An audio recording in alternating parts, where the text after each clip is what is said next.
Wow, ang dami naman ito. Ano ba mga laman nito, ha? Elsa, oh. Ang dami nga, oh. Tignan mo. Oo, ano kasi, buy 5, take 1 yan. At saka magagamit lahat yan. Oh. Ay, ma'am, di ba may ganito na tayo? Ah, talaga? Opo, ma'am. Doon po sa cabinet sa kusina, yung kulay itim. Oh, di ba dodoble-doble na yung gamit mo dito? Hindi, kulay itim yun, di ba? Opo. Oo, ibang kulay yan. Isa mo ilalagay itong mga to. Yung iba kasi, tinatago ko yung... iniipon ko para ipamigay. Ah, binibigay ni ma'am sa mga nangangailangan. Oo. Ay, ma'am. Marami pa tayong ginagamit na ganito. Meron pa ba? Marami pa? Ay, pwede po kay Aling Mimi yan. Nangangailangan yan eh. Hoy! Kung makapagsalita ka, ha? Eh, bakit po? Eh, di ba lagi naman po kayo nangangailangan ng lagayan ng ulam? Oo. Okay. Oh, di ba? Sir, sabi po ni Mara, kasya naman daw po yung mga makina doon sa storage facility natin. Ay, very good. Pero bago natin i-finalize yung kontrata, gusto ko mag-site visit muna tayo. Ano bang schedule ko bukas? Libre ba ako? Opo, sir. In 2 days pa naman po yung meeting nyo kay Director Agkawili. Ay, okay. Sabihin mo kay Mara, doon na lang kami sa site magkita, ha? Sige po.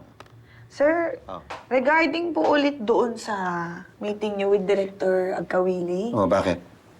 tinatanong niya po talaga yung sa regalo niya sa inyo. Mukhang ine-expect niyang makita. Ah, yung hanging fish tank. Oo nga. Oo nga. Nakakahiya kung hindi niya makita dito eh. Hindi nga po. Oo, hindi nila makita sa bahay. Siguro, umorder ka na lang online. Naka-order na ako, sir. Ang problema, next week pa po darating. This week na po yung meeting ninyo. Sige, di ba, magpapahanap na lang uli ako. Ha? Sige po. Okay, sige. Sir, kamusta po si Clarissa? Okay naman, pero parang ganun pa rin. Kaya lang, sabi ng kuya niya, kakausapin daw siya. Sana makinig. Ang kinigin, sir. Oo nga. Mabait naman yung batang yan. Ganda dito, ha? Malinis at saka mukhang okay mga security. Yes, sir. Top of the line po yan. Marian, reception please. Copy. Excuse me lang po, ah. Okay, sige. Ang bongga ng mga kwarto dito, parang pwede tiran. Kasi ganda nga na negosyo to eh. Tayo nga tayo ng negosyo ka dito. Pwede. Ha? Mm. Can you imagine? Ang liit ng puunan, pero ang laki ng kita dito. Ang daming doors, oh. Tama. Yung idea ng negosyo, okay. Yung idea na ikaw ang kasosyo, parang hindi okay. Hindi, pero sir, tama lang po si Tommy. Kasi ito, ang simple lang ng setup nito. Kailangan lang talaga siya i-maintain. Oo nga. Alam mo, totoo naman, iniisip ko nga, magustuhan kaya ni Chito itong ganitong klaseng negosyo. Ay, pwede po, sir. Talaga? Sabihin mo nga kay Elsa.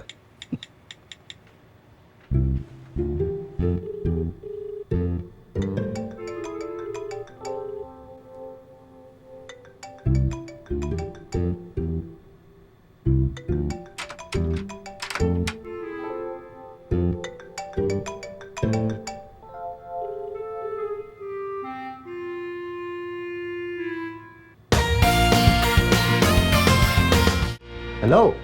Oh. Hello? Aray ko. Sorry! Hoy!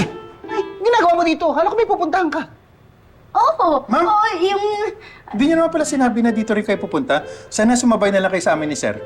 Ay, akala ko po talaga magkikita kayo. Makita, hindi! Anong ginagawa mo rito? Ha? Anong ginagawa mo rito? Ano kasi?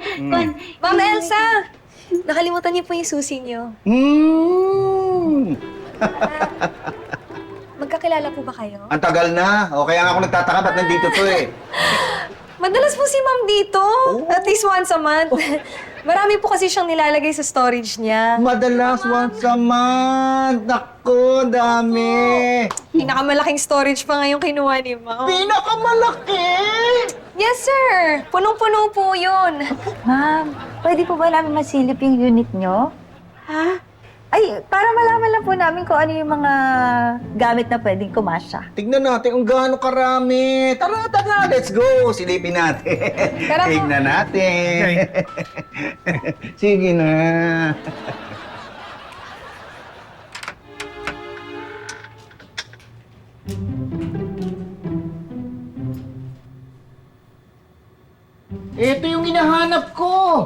Ganito po ba kalaking unit? Hindi!